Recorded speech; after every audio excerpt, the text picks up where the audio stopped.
জ্যোৎস্না বিনা নিদ্রাবিহীন শশী। আমি নইলে মিথ্যে হতো সন্ধ্যা তারা ওঠা, মিথ্যে হতো কাননে ফুল ফোটা।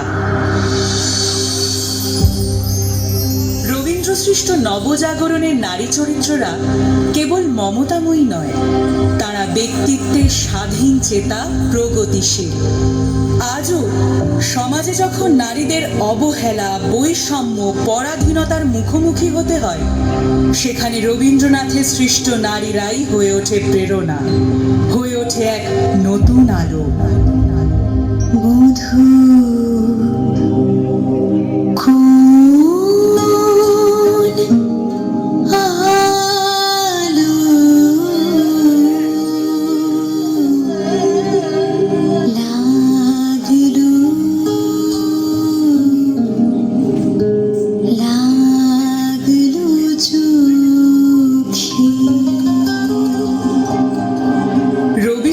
বিনোদিনী বিধবা নারী হয়েও নিজের ইচ্ছেকে গুরুত্ব দিয়ে যৌবনের রং, রূপ, গন্ধ আস্বাদন করতে চেয়ে ভেঙেছিল সমাজের বিধিনিষেধ।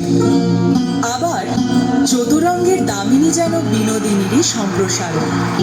পুরুষতন্ত্রকে বুড়ো আঙুল দেখিয়ে রবি ঠাকুরের কলমে সে বৈধব্য কাটিয়ে নতুন ভাবে শুরু করেছিল জীবন, নতুন জীবন সঙ্গীর সঙ্গে। শেষের কবিতার লাবণ্য প্রেমকে খুঁজতে চেয়েছিল স্পর্শে নয়, মননে। জীবনের জটিলতার কারণে ভালোবাসা সত্ত্বেও সে তার প্রেম অমিতকে মুক্তি দিয়েছিল। অন্যদিকে চারুলতার ধন, ঐশ্বর্য থাকা সত্ত্বেও পায়নি স্বামীর ভালোবাসা।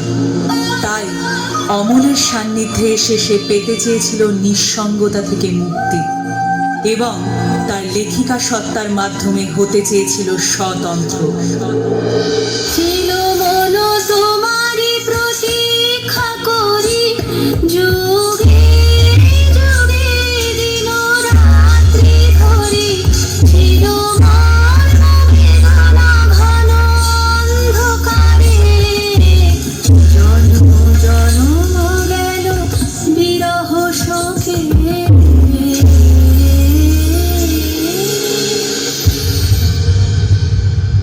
প্রকৃতি সে অস্পৃশ্য, সমাজের চোখে অবহেলিত, কিন্তু তার মধ্যে দিয়ে রবি ঠাকুর প্রকাশ করলেন এক নারীর গভীর আত্মমর্যাদা ও মানবিকতা, যে সামাজিক বিভেদের ঊর্ধ্বে গিয়ে অর্জন করল স্বীকৃতি।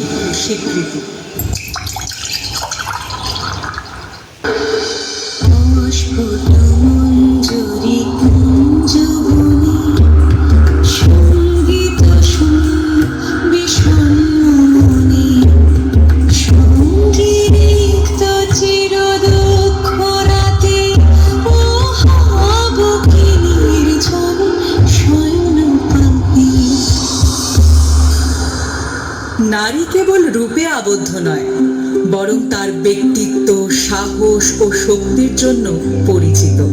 পুরুষের মতো লালিত হলেও চিত্রাঙ্গদাকে তার নিজের নারী পরিচয় ও অধিকারের জন্য লড়াই করিয়েছেন রবি ঠাকুর, যা আজও করে চলেছে অনেক নারী।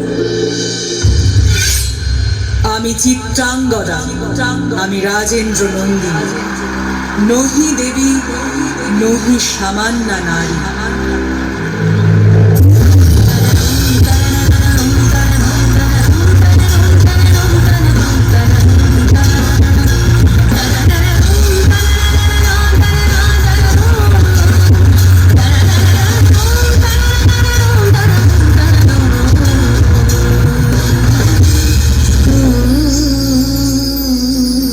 রবি ঠাকুর বুঝিয়েছেন নারী স্বয়ং সিদ্ধা, তারা কারোর ওপর নির্ভরশীল নয়, বরং তাদেরই উপর দাঁড়িয়ে আছে পরিবার, এই সমাজ, এই দেশ, এই গোটা পৃথিবী। লাগলো